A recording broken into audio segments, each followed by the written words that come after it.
must disinfect everything. Suitably dramatic?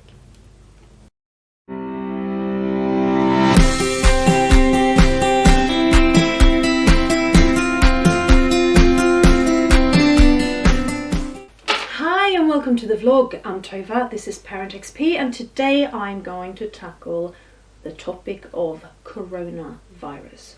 We have a medically fragile child at home. What measures are we taking? How worried are we? I'm going to do this vlog in two parts. I'm going to do a very quick introduction to what COVID-19 actually is, and then I'm going to talk about what measures we're taking and how we're feeling about it. So, without further ado, COVID-19 is a coronavirus. Coronaviruses are a family genetically linked viruses. SARS, severe acute respiratory syndrome, is a coronavirus.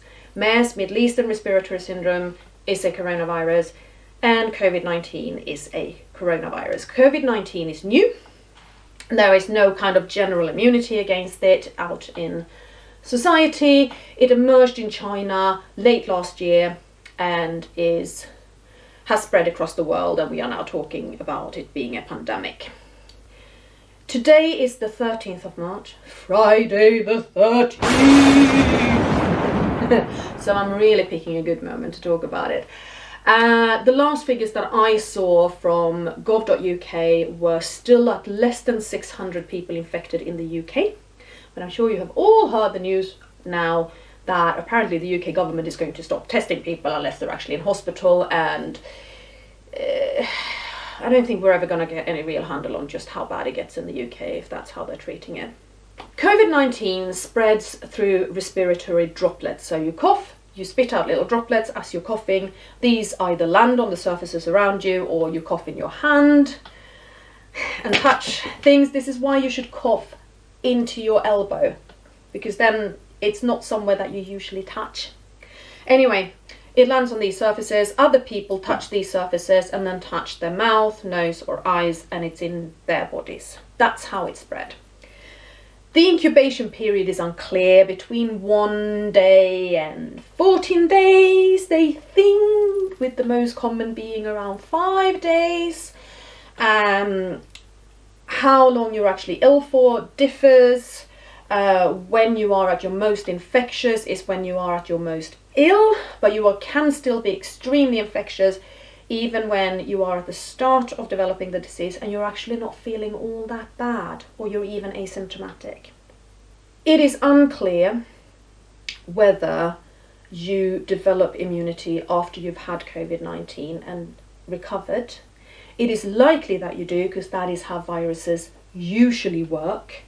But COVID-19 is a virus that's mutating, and a new mutated strand could come up that you might not have immunity against even if you've had an older strand.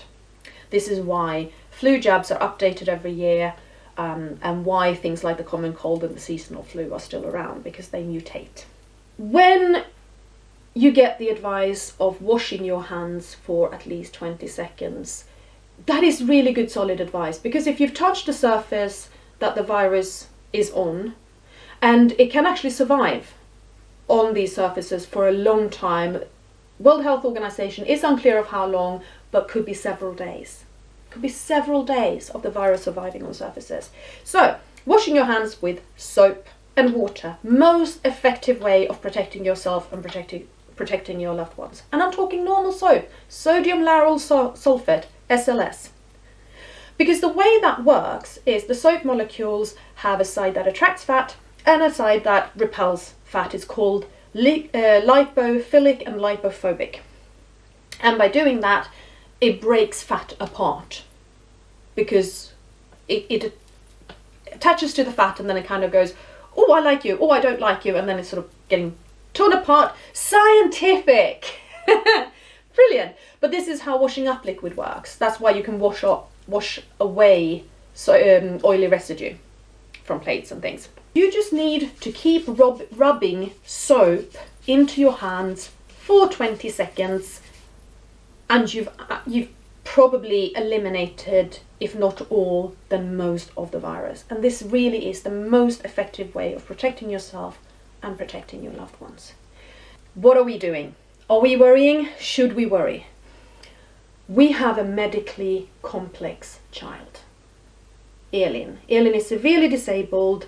She is completely dependent on other people caring for her, and while she doesn't have any respiratory issues, she has very odd responses to when her immune system is stressed. What happens when her immune system is stressed is that she starts having seizures. These seizures get longer and closer together until she effectively has seizure after seizure after seizure after seizure after seizure after seizure, with no real break, maximum a minute in between. These seizures trigger vomiting. The vomiting is completely uncontrollable. She loses everything and more. So Elin tends to be hospitalized a few times a year, actually, because she has a bit of a cold and she's gone into one of these nasty spirals. These nasty spirals are incredibly stressful on her heart. She goes for a few days with a pulse of around 200 beats per minute, which is massive for a little body. Very, very stressful. And of course, not being able to keep anything down, we cannot give her food or medicines through her feeding tube. She has a feeding tube a hole straight into her stomach, which again makes her more vulnerable because she has yet another entry point for the virus. She vomits up antiemetics when she's in this stage. So she has to go to hospital. She has to be on intravenous drop and she has to be on intravenous drugs, and it usually takes about 3 days before we've gotten the seizures under control.